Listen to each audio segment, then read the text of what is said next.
about to state it wasn't always like this. Let's look back in time. History reminds us, one army, one land, one central authority, crushing the Romans, Persians put in fear. The Ummah like a lion, no need to shed a tear. When the village was attacked by the kuffar, the Khalif heard the sisters cry, prepared for war, attacking the city, destroying it from existence. Lesson number one, don't ever mess with Muslims. The Imam of the Ummah is a shield where he protects the Ummah and where the Ummah fights behind him. Where is this shield today to protect the Ummah? What happened to this shield to honor and dignify the Ummah? In 1917, Prime Minister of Britain, after entering Jerusalem, stated, "The Crusade War has ended." In the same year, the French General Gouraud went to the grave of Salahuddin Ayyubi. Salahuddin Ayyubi, the one who 730 years prior crushed the Crusade and liberated Palestine and Syria. He went to his grave in Damascus and kicked it and said, "Wake up, O Salahuddin, we are here." How did they do this to you and me? We turn on the TV and all we see is a world full of casualties, a generation agony. Our Ummah is a misery. Let's go back to the beginning of the century and review our history. From one side to the other side of the globe, the system of Islam ruled over the world. They went to the Muslims for all their solutions, from mathematics to biology, the advancement and technology. The Kafir women used to imitate our women. They wanted the same respect that the Muslim sisters were given, while the enemies of Islam were trying to twist the Quran, trying to write a surah like Allah's. They all failed miserably, and many of them responded, أشهد أن لا إله إلا الله وأشهد أن محمد رسول الله. Allah has challenged the humanity until the day of judgment to produce a surah or an ayah like the Quran, and Allah assured that they will never be able to make a surah like it. The kuffar plan and work to destroy this deen, and Allah affirms that we too are planning. And if all the people of the world got together, they still could not and will never be able to put a scratch, a size of a mustard seed on the throne of Almighty Allah subhanahu wa ta'ala. After failing on the battlefield, the kuffar got together and decided to yield. They said we must change the way the Muslims think, and sure enough, the Muslim Ummah began to sink. In 1917, John Belford promised Palestine to the Jews. 31 years later, his promise went through. Britain and France split the Muslim lands. 3 years later, Islam's worst traitor, Mustafa Kemal, brought the state's fall. In 1920s, Mustafa Kemal, with the help of the British, became the hero.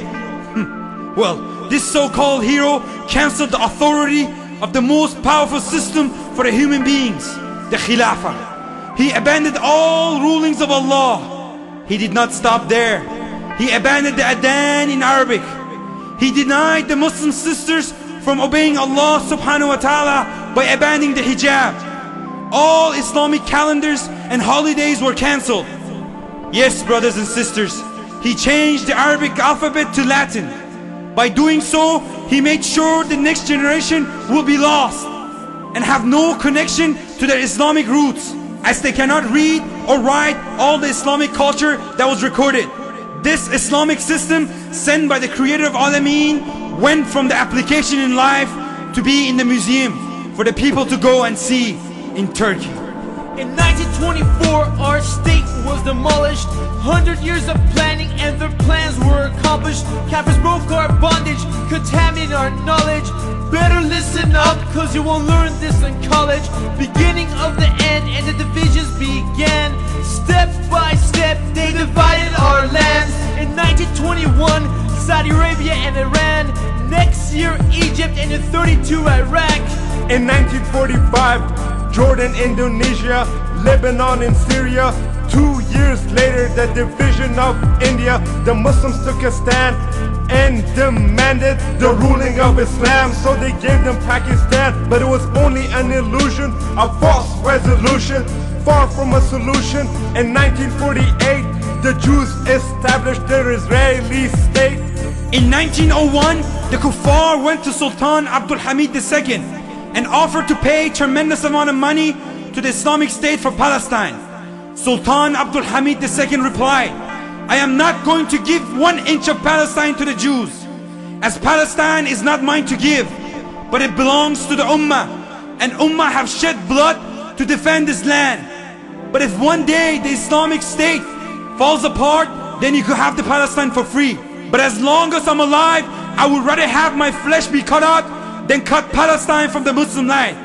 I will not allow any carving while we are alive. 1960s, Somalia, Nigeria, Kuwait and Algeria. In 1964 came the PLO, Yasser Arafat, the US scarecrow. A great decline in 1969 when the West was training Muslim scholars for hire.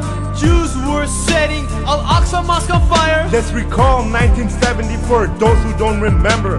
That was the year that we had Black September. The King of Jordan and Yasser Arafat began their plot. Shot after shot, Muslim blood spilled as innocent Muslims were killed. Communism attacked, but Muslims fought back. The sincere Mujahideen of Afghanistan fought and pushed back the Russians, and then they started to fight among themselves. Khomeini became in power with a promise of ruling and raising the Ummah to the level of dignity, but his promise never went through. Soon after, Iran and Iraq went to war, and millions of innocent Muslims died.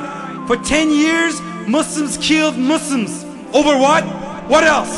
The agenda of the West. At the end, there were no resolutions. Today, Iran is very much open to democracy and reformation, and the Muslims in Iraq continue to suffer. Subhanallah, where is the Amir of the Ummah? Another decade gone, but we still don't have Islam. Take a look at the Gulf and the killings of Saddam. Over 1 million Muslims died, but no one answered their cries. In the 1990s, the Muslim genocides, Bosnia, Kosovo, Chechnya, Dagestan. Bring back Islam, bring back Islam, bring back Islam, bring back Islam. It's the year 2000 and nothing has changed. Past generations age, let's write the next page. It's time for us to change. It's up to you and me. Either we make history or we become history.